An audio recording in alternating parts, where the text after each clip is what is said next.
Қайырлы күн, құрметті біздің салымшыларымыз, біздің оқырмандарымыз. Алматыдан сөйлеп тұрмыз. Менің атым Нұрлан Акшанов, Отбасы банкте төрайымның орынбасары болып жұмыс істеймін. Және мен қасымда Мақсат Заитов, сату департаментінің бас маманы.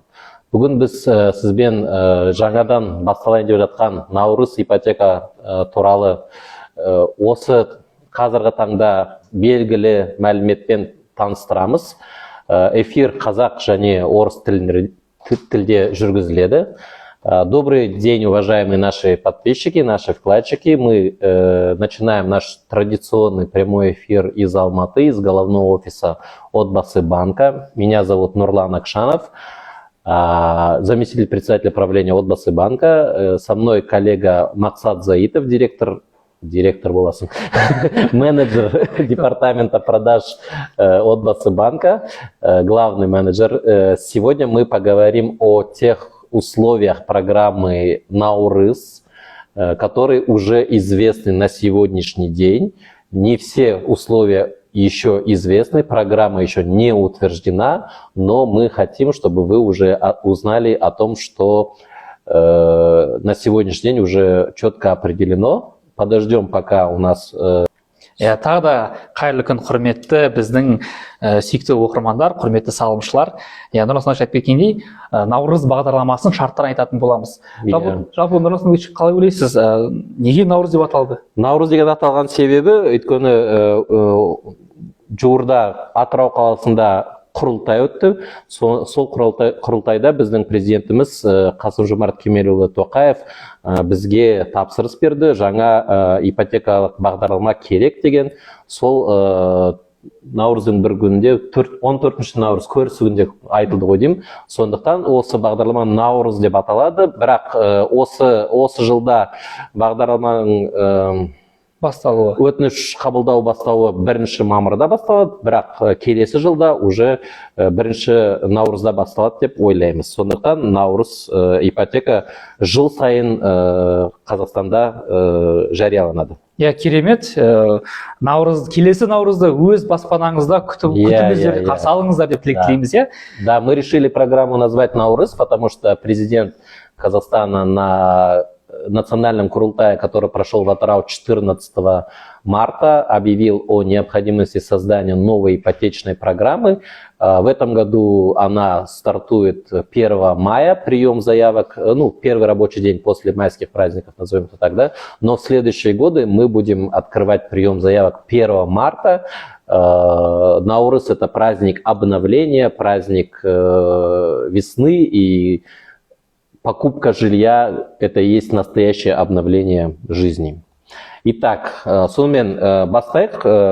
Бағдарламаның қазіргі таңда белгілі шарттары осындай. Алғашқы жарна 20% пайыздан басталады. Сіз алған кредиттің мөлшерлері 9%. Егер де сіз акиматта сусын категорияда очередь тұрсаңыз, сізге беретін несие 7%-мен беріледі. Тұрғын үйді тек алғашқы нарықтан сатып алуға болады. Сейчас у нас условия определены, те условия, которые уже известны. Первоначальный взнос по программе Наурыз 20%, и вы, конечно, можете участвовать и большими средствами по этой программе. Ставка процентная 9%, но для категории очередников, являющихся социально уязвимым слоем населения, ставка будет 7%, извините. И срок кредита 19 лет. Несие мерзімі 19 жыл.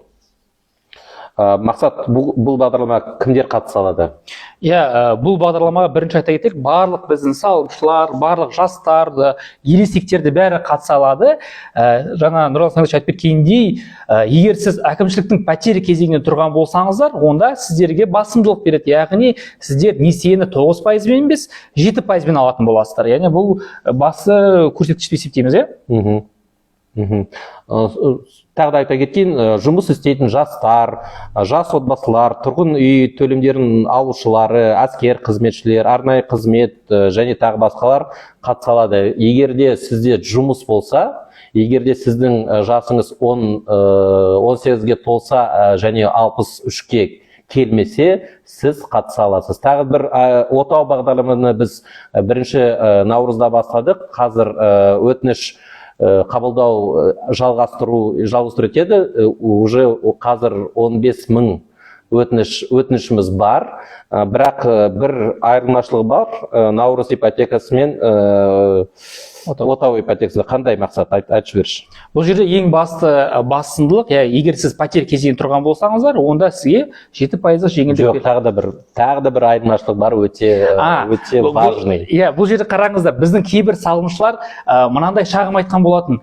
Мен депозитті бұрын ашпап едім, жаңадан ашып едім, сондықтан қатыса алмай қалып жатырмын, келесі жыл қатысатын болдым ау деген салымшыларға өте жақсы мүмкіндік. Себебі наурыз ипотекасына қатысатын болсаңыздар, сіздің депозитіңіздің мерзімін қарамаймыз. Яғни, әрине, сіз ертерек ашқан болсаңыз, ол жақсы, сізге бұл басымдылық береді. Ал егер де бұрын ашпаған болсаңыз, бүгін ашып, ертең өтінім беретін болсаңыздар, ондай мүмкіндік беріледі. Яғни, наурыз ипотекасының басты ерекшелігі 18 айлық депозит болу керек деген шарт жоқ. Бүгін ашсаңыз да қатыса аласыз.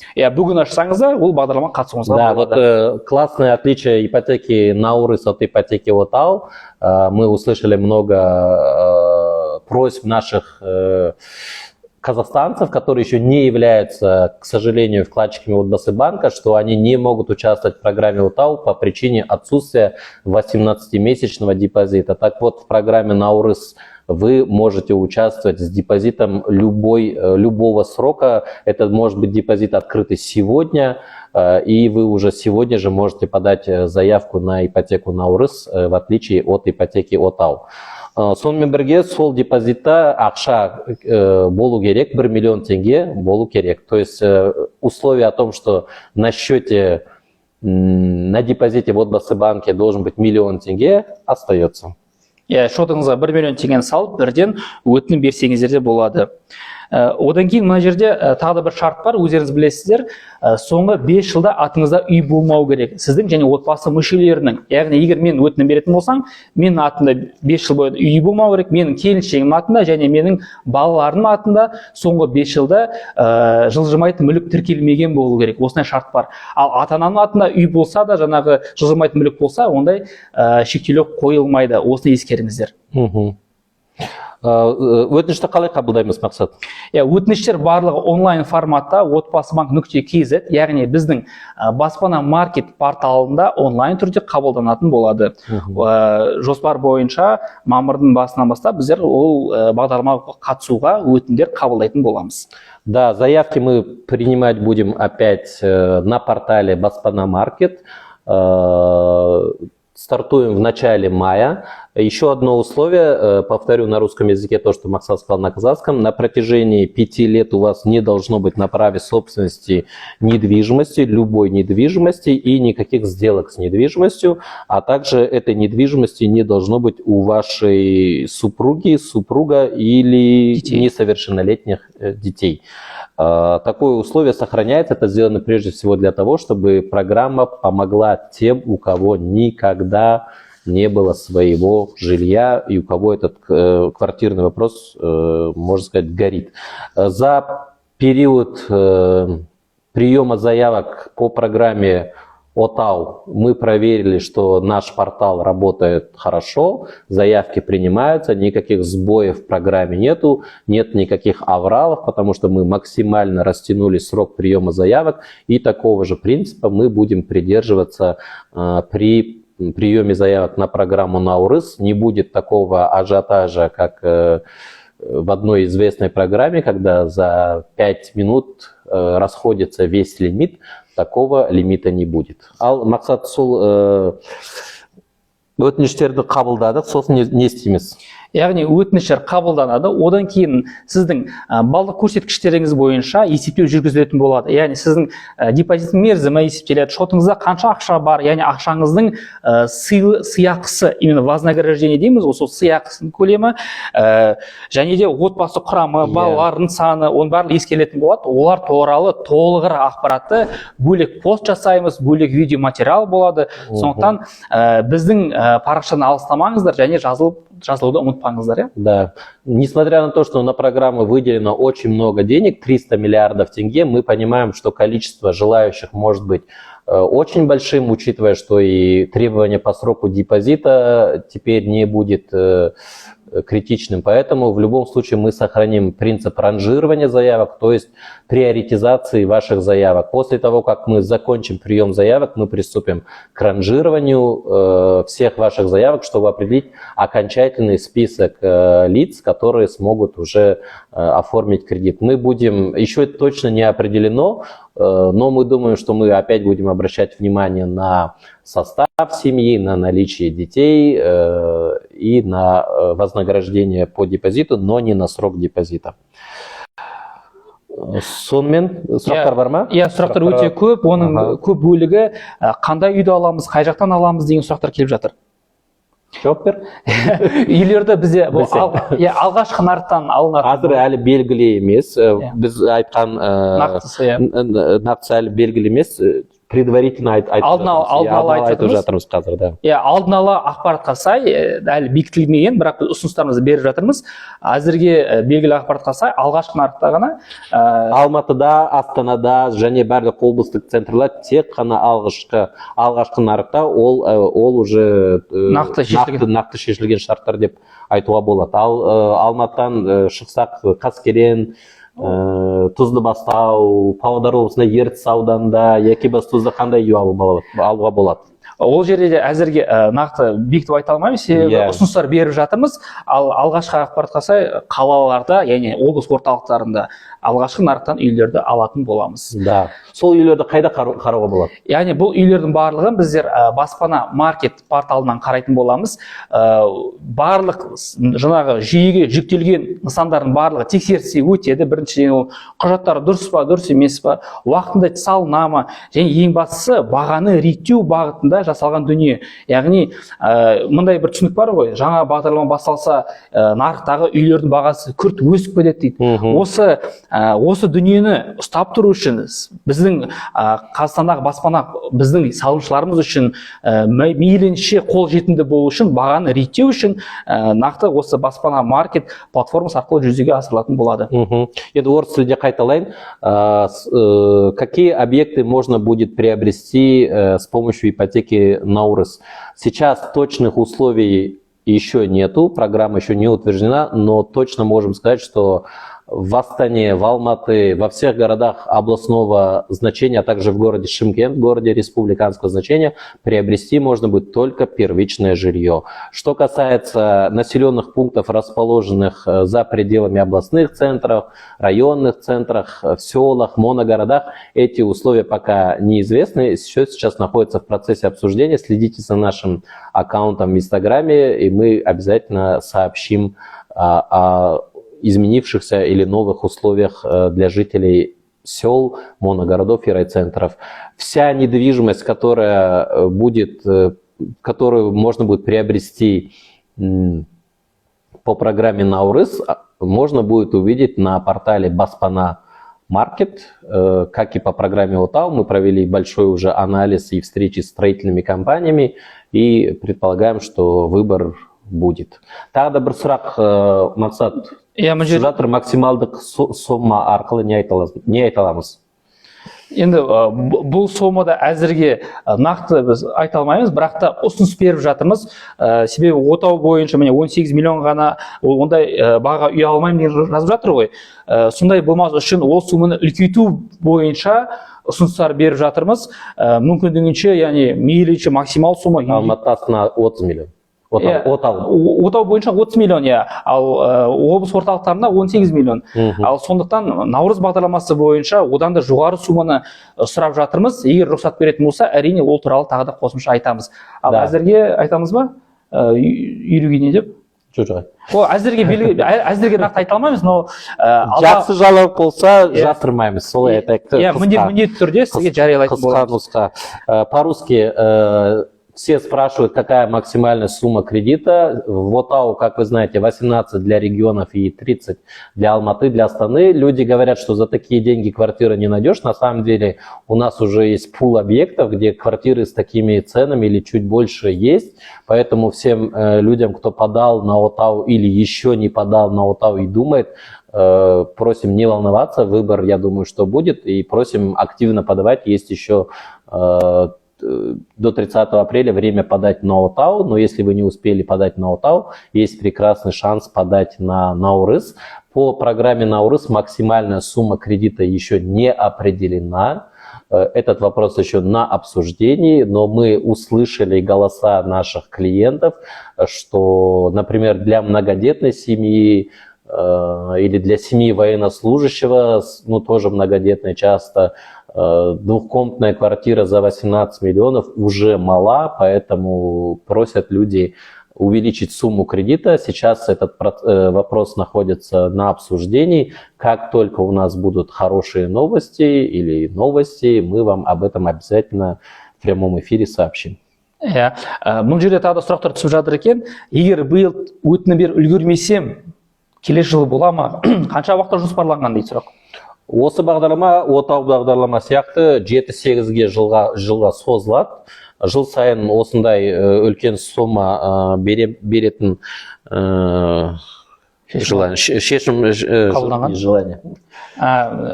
Сондай бір тілегіміз бар. Тілегіміз бар, иә.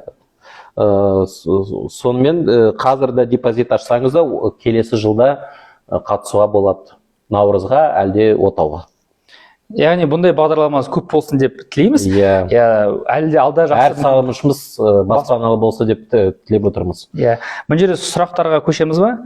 Сұраққа жауап алмадық дейді. 20% тым көп қой, ондай сума жастарда қайдан дейді. Қалай ойлайсыз? Енді бұл жерде былай айтуға болады, қазақта жақсы сөз бар ғой, алмақтың да салмағы бар дейді. Алған затты сен міндетті түрде қайтаруыңыз керек. Сондықтан мүмкіндігінше қазірден бастап ақша жинақтаңыздар. Жалпы тұрғын үй құрылыс жинақ жүйесінің басты мақсаты сіздер өздеріңіздің бастапқы жарнаңызды жинауыңыз керек, дұрыс па? Ну, я думаю, по сравнению со стандартным промежуточным займом или жилищным займом, где нужно 50% первоначального взноса, 20% уже шаг навстречу тем людям, кто не может в силу своего дохода сразу принести 50%. Ну и у нас, у казахстанцев есть хорошая традиция, семейная поддержка, помощь родных, близких. Я думаю, что когда дается такой шанс, многие семьи Казахстана объединят свои усилия, чтобы своим молодоженам там, или студенту, ребенку помочь купить квартиру и накопить хотя бы 20%, которые достаточны. Если говорить жастар туралы айтсақ, бізде осы Отау бағдарлама және Наурыз бағдарламадан басқа Алматы жастары, Елорда жастары, Ақтөбе жастары, Теміртау жастары, Ертіс жастары деген бағдарлама көп. Одан сұрайтын алғашқы жарнамыз тек қана 10%, оған қатысуға да болады, егерде сіз сол бағдарламаның шарттарына кіре аласыз. Можете участвовать по профессии арқылы. Яғни осы бағдарлама шарттарына келетін болсаңыздар, міндетті түрде жергілікті жастар бағдарламасына қатысаңыздар болады. ОП-ға қарайды ма дейді? Жоқ, ОП-ға қарамаймыз. Осы бағдарламада және Отау бағдарламада ОП-ға қарамаймыз. Өтінім беру уақыты қанша, қай уақытқа дейін жасалған дейді? Өтінім беру уақыты 1 мамырдан емес, 2 мамырдан, наверное, бастаймыз. Біздің жоспар бойынша 2 ай қабылдаймыз. Бұл жерде тақырыпқа сай емес, бірақ келіп оқу керек деп ойлаймын. Ұлттық қордан түскен ақшаны балам 18-ге толып кетті, енді қалай пайдалануға болады дейді. Отау бағдарламасына өтінім берген кезде қатысса бола ма дейді. Яғни 18-ге толған баласы сол ақшаны қалай қолданамыз дейді. Өзіңе жауап бер. Өзің білесің ғой бәрін. Яғни қараңыз, ұлттық қордан түскен қаражат екі бағытта қолданамыз, иә, ол білім алуға немесе тұрғын үй жағдайын жақсартуға. Яғни егер балаңыз 18 жаста қазір жұмыс жасайтын болса, онда отау бағдарламасына қатысуына болады, жаңа айтқан жастар бағдарламасына қатысуға болады. Ақшаны депозитке аударып, қосымша жетпеген ақшаны қосымша қосып, және осы бағдарламалардың біріне қатысса да болады. Қандай так. Толық емес отбасылар мен мұғалімдер ше дейді. Қатыса аласыз? Иә, әрине, жаңа айтып кетті ғой, әлеуметтік осал топтар деп, сусын дейді орысша. Егер сіз пәтер кезегіне тұрған болсаңыздар, толық емес отбасы, немесе бюджеттік сала қызметкерлері, мемлекеттік қызметкерлер, жаңа тұрғын үй төлемдерін алушылар, ол военный, яғни әскери қызметшілер, құқық қорғау орган қызметшілері, жалпы барлық пәтер кезегіне тұрған азаматтардың барлығы да бұл наурыз ипотекасы. Кезекте тұрсаңыз да, тұрмасаңыз да қатыса аласыз. Иә. Ал егер кезекте тұрған болсаңыз 7%-бен береді, кезекте тұрмаған болсаңыз, онда 9%-бен береді, иә. Мұғалімдер болса, дәрігерлер болса, нефтяниктер болса, почтада жасайтын адамдар, қай жерде жұмыс істейсіз, ол вообще ешқандай маңызы жоқ. Не важно, где вы работаете, важно, чтобы вы работали и получали на протяжении последних 6 месяцев доход, и в том числе доход от предпринимательской деятельности, и индивидуальные предприниматели, бизнесмены тоже могут участвовать в этой программе. Прописку уберите, дейді. Прописку уберите. Прописка келсек, прописка тек қана екі қалада керек, Алматыда және Астанада. Прописку уберите деген түсінемін неге солай сұрап жатыр, бірақ осы наурыз бағдарламада прописка деген қалады. Алматыда және Астанада. Ал Қазақстанның басқа барлық өңірлерінде сізден тұрақты тіркеу ешқандай сұралмайды. Миллион бар депозитте көп балалы қай программаға қатыса аламын дейді. Осы программаға қатыса аласыз. Обычные люди должны участвовать в этой программе. Обычные люди могут участвовать деген сұрақ келді. Обычные люди, такие как все, которые смотрят нас, могут участвовать, если будут соответствовать условиям этой программы. Для акиматовских много, это түсінбедім. Әкімшілікті кезде жұмыс жасайтын азаматтарға көп мүмкіндік деген шығар, жоқ, барлығында бірдей мүмкіндік деп есептейміз негізі. Эфир я сохраним. 36 жастағылар қатыса ала ма дейді? Қатыса алады. Егер де сіз Қазақстанда тұрсаңыз, Қазақстан мемлекеттің азаматы болсаңыз, және қандас бауырларымызға айта кетейін, жасыңыз 18-ге келсе және 63-ге келмесеңіз, осы бағдарламаға қатыса аласыз. Доход тексересіз бе санайсыздар ма дейді. Жаңағы айтып кетті, міндетті түрде табысыңызды сұраймыз, тағы да нақтылап жіберейін. Егер сіз орысша айтқан кезде найм дейді, біреуге жұмыс жасайтын болса, жалдамалы түрде жұмыс жасайтын болсаңыз, соңғы 6 айдың табысын қараймыз, яғни сіздің зейнетақы қорыңыздағы аударымдар бойынша. Ал егер сіз жеке кәсіпкер болсаңыз, соңғы 1 жылдың салықтық декларацияңызды тексеретін боламыз. Эфир сақталады. Эфир сақталады. Так. ТО қатыса ала ма дейді, яғни сіз ТО-да жұмыс жасайтын болсаңыз, сіз басшысы болсаңыз, директор болсаңыз, әрине соңғы 6 айдың табысын алып келесіз де, сіз қатыса алатын боласыздар. 3-ші группа инвалидтер. Снова не вошли в сусын. Енді бұл сұрақ бізге емес деп ойлаймын. Сізде біздің салымшы ретінде, жалпы былай айтайын, отбасы банк ешқашан адамдарды былай категорияға бөлмейді. Сіз мына санат. Біздер үшін барлығы тең. Біздер үшін барлығы да салымшы, барлығы да үй алады. Бәлкім сіз мүгедектігі бар адам болсаңыз да, зейнеткер болсаңыз да, тіпті 45 жастан 50 жаста шығатындар бар, барлығы қатыса алады. Ал категорияға бөлу бойынша бұл әкімшіліктің кезегін, яғни ол жақтан кезекке тұру барысында тексеріледі. Ал нақты отбасы банк сіздерде жаңа бөлмейді. Да. Здесь вот хороший вопрос поступил на русском языке, поэтому я отвечу на русском. Я очередник, на какую программу мне теперь подавать? Но я вижу, что человек запутался. Отау, Наурыз или, может быть, Шанрах и так далее. Если вы очередник, на самом деле для вас это хорошая новость. Для вас добавляется еще одна возможность получить кредит по программе Наурыз.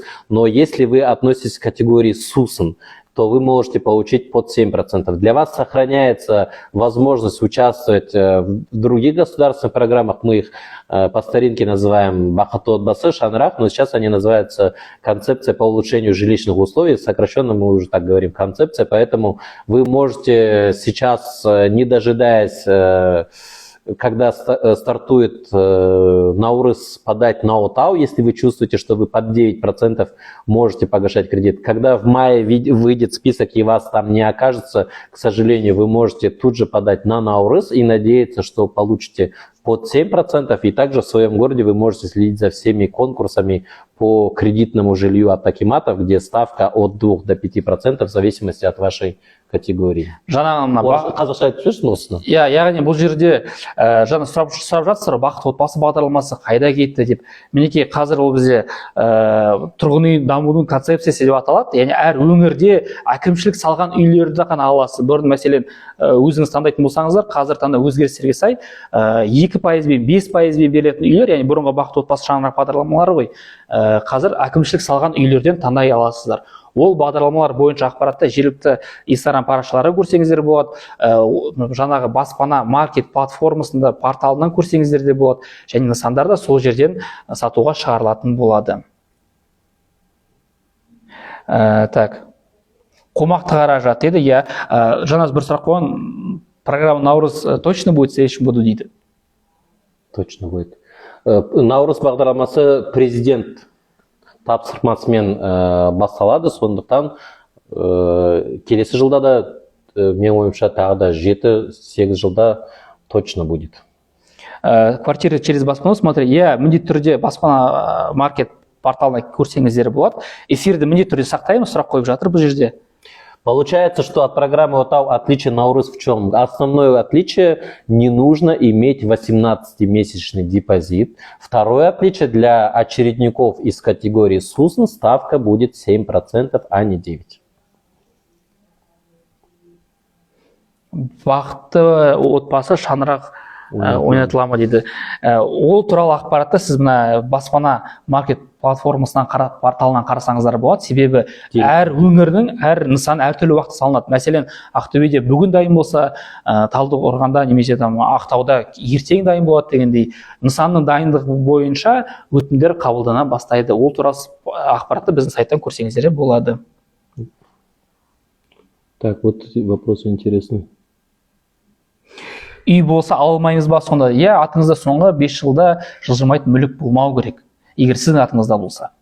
Наурыз программа өтініш беру қанша күнге созылады? Біздің жоспарымызда 1 ай минимум, 2 ай максимум созылады. Иә, себебі біздер комментарийлардан да көргенбіз, ой, белгілі бағдарламалар секілді бірнеше секундта бітіп қалатын шығар деген ұсыныстар болды. Сондықтан осындай шешім қабылдаған, ұзақ уақыт асықпай өтінім бересіздер, сосын орысша айтқанда справедливо әркімнің мына жаңағы шотына байланысты, балалар санына, әртүрлі өзінің балына байланысты конкурс жүзеге асырылатын болады. Доход қарай ма? Я, әрине, доход қараймыз. Очередник, если прошел по ОТАУ, может ли он участвовать по программе Наурыз? Интересный вопрос, но на самом деле нет. Очередник, если прошел по программе ОТАУ, он может дальше идти и выбирать жилье и взять кредит под 9% по программе ОТАУ.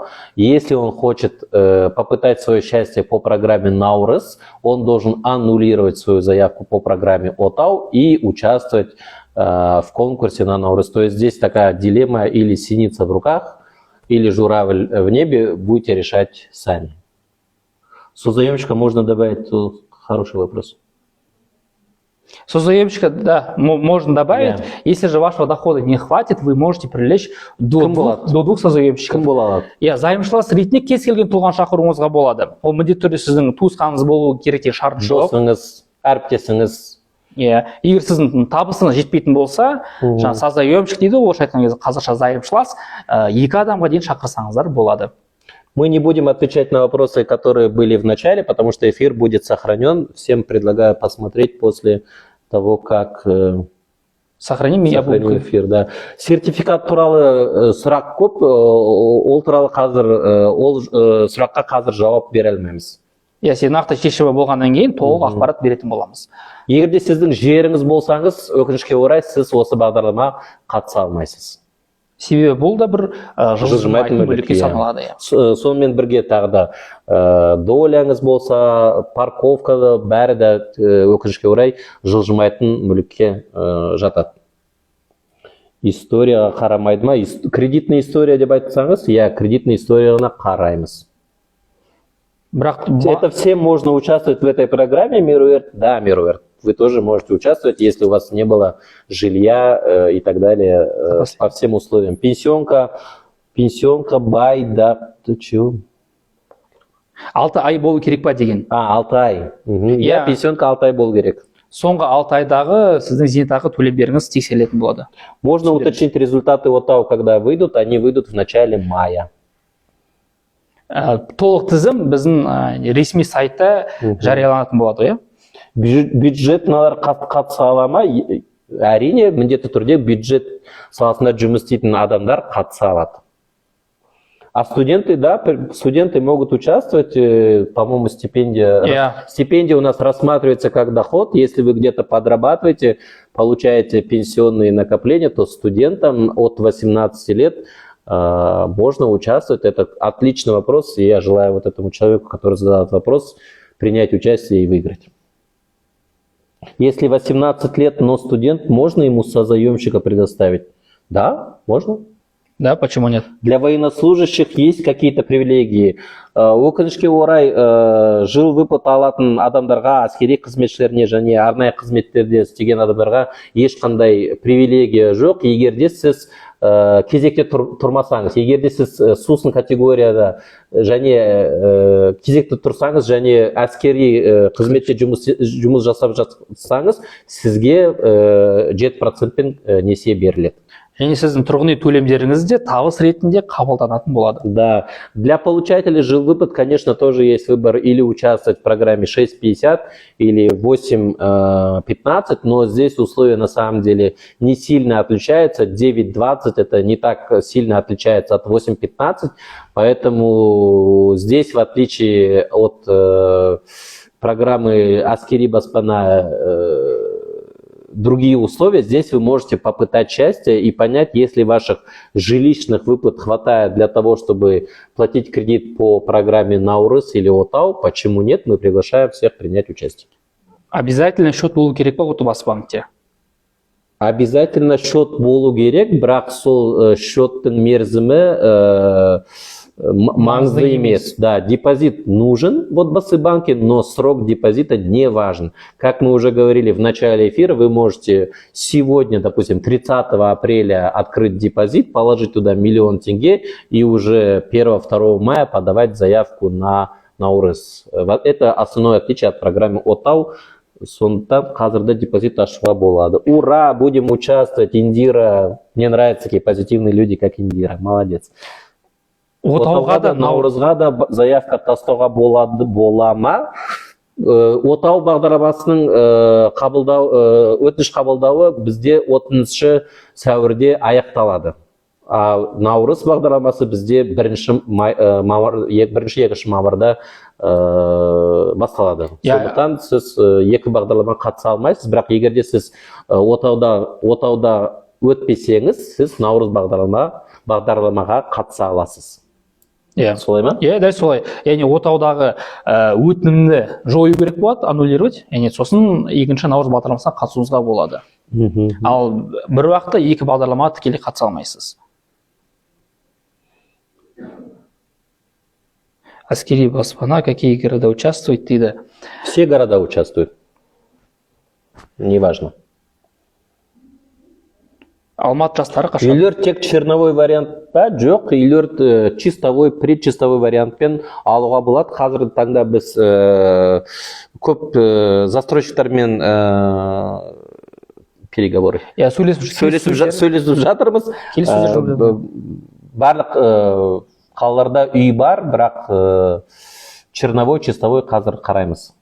Қандай болады екен. Енді сұрақтар қайталанып жатыр көбіне. Бірінші кіргендер бұл қай бағдарлама? Хороший вопрос. Декретте отырып қатысуға болады ма? Наурызда, отауда. Иә, бұл жерде міндетті түрде сіз табысыңыз керек болады.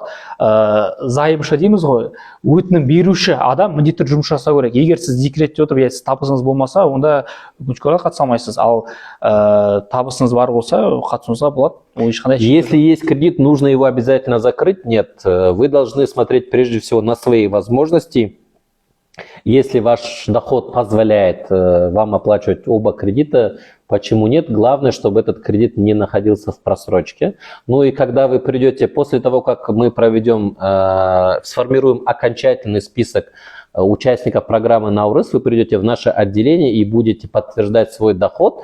Если вдруг, к сожалению, выйдет так, что новый кредит вам не смогут оформить из-за слишком большого взноса по уже имеющемуся кредиту, тогда менеджер вам может предложить закрыть кредит, чтобы чувствовать себя комфортно. Еще один момент хотел уточнить. Все списки участников программы ОТАУ и программы Наурыз будут опубликованы на сайте Отбасы банка для того, чтобы обеспечить максимальную прозрачность принятия решений, чтобы вы убедились, что эта программа создана как раз, как один подписчик спросил, обычных людей, а не там для родственников, сотрудников госслужбы, Отбасы банка и так далее. Мындай сұрақ түсті жаңа. Егер мен өтінім берсем дейді, бірақ та төлем алу қабілетін дәлелдей алмай қалсам, келесі жылы енді мен қатысып қойдым ғой, келесі жылы тағы да қатыса аламын ба? Себебі қатыса аласыз. Иә, себебі сіз атыңызға жылжымайтын мүлік тіркелген жоқсыз, үй сатып алған жоқсыз, келесі жылы тағы да бұл бағдарламаға қатыссаңыз да. Как и в любой нашей программе, и в программе ОТАУ, и в программе Наурыз можно будет участвовать в следующем году. Мой вам совет: не расторгать депозит в эмоциях, не забирать деньги, а наоборот продолжать копить, чтобы получить максимальную госпремию, чтобы улучшить свои шансы, улучшить, здесь оценочный показатель не важен, но в программе ОТА важно вознаграждение, нужно просто идти дальше, потому что шансы есть у всех. Ауылда тұрсақ ала беруге бола ма? Иә, әрине. Сіздер егер де ауылда тұрсаңыз, егер де сіздің атыңызда үй болсаңыз, сіз ала алмайсыз. Бірақ сіздің балаңыз қалаға көшем десе, ол ала алады. Наурыз повторяться не будем. Мүгедек баласы, вот этот хороший вопрос. Мүгедек баласы бар адамдар қай бағдарламаға қатыса алады? Иә, жалпы сіз мүмкіндігі шектеулі бала, мүгедектігі бар бала тәрбиелеп отырған отбасы ретінде пәтер кезейін тұрған болсаңыз, онда Наурыз бағдарламасына 7%-бен қатысуыңызға болады. Болмаса, жаңа айтып кеткен концепцияға да қатыссаңыз да болады. 2%-пен алуға болады. Сіздер 2%-бен қатысу мүмкіндігіне қосты. Бірақ та ол жерде тек қана әкімшілік салған үйлерді ғана қатыса аласыз. Яғни сіздің өңірде, сіз тұрған кездегі өңірде әкімшілік үй салған болса, сонда ол жерден алуыңызға болады. Да, семьи, воспитывающие инвалидов, и инвалиды тоже могут участвовать в этой программе, но при этом у них сохраняется возможность участвовать в государственных программах в рамках концепции и получить кредит уже под 2%. В этой программе вы получаете кредит под 7%. Ну, к слову скажу, что в прошлом году уже более 5000 семей, воспитывающих детей-инвалидов и инвалидов, получили кредиты под 2% и отметили свое новоселье в разных городах Казахстана. Здравствуйте, расскажите, какие программы будут на вторичное жилье?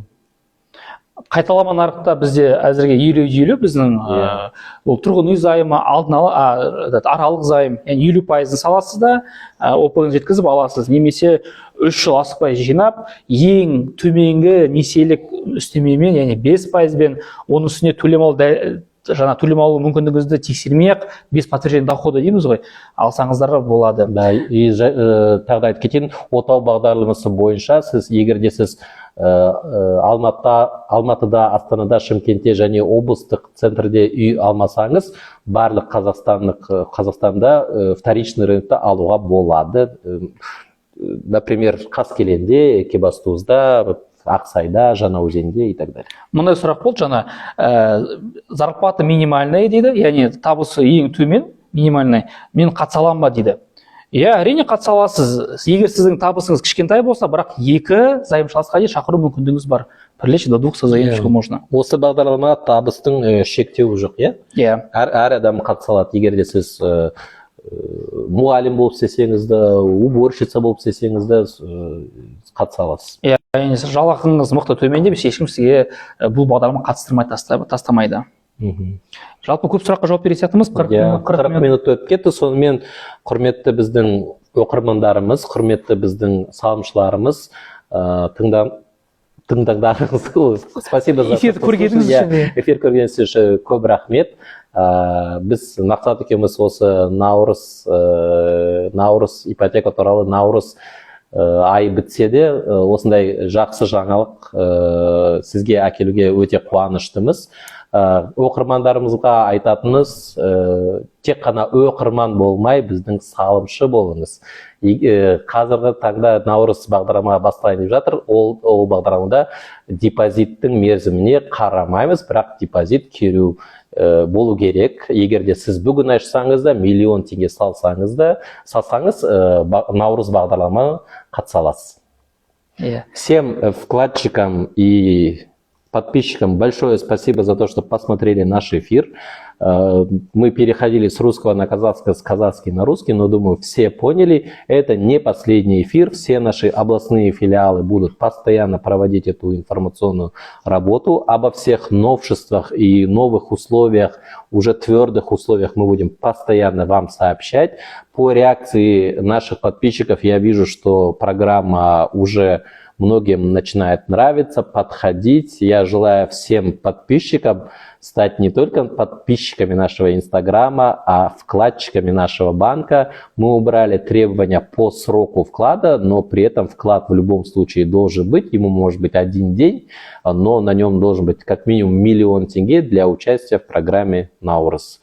Сонымен Наурыз осы жылда мамырға дейін созылады. Баршаңызға көп рахмет. Әр көрермен, әр салымшы баспаналы болсын. Әр қазақстандық баспаналы болсын. Сау болыңыз.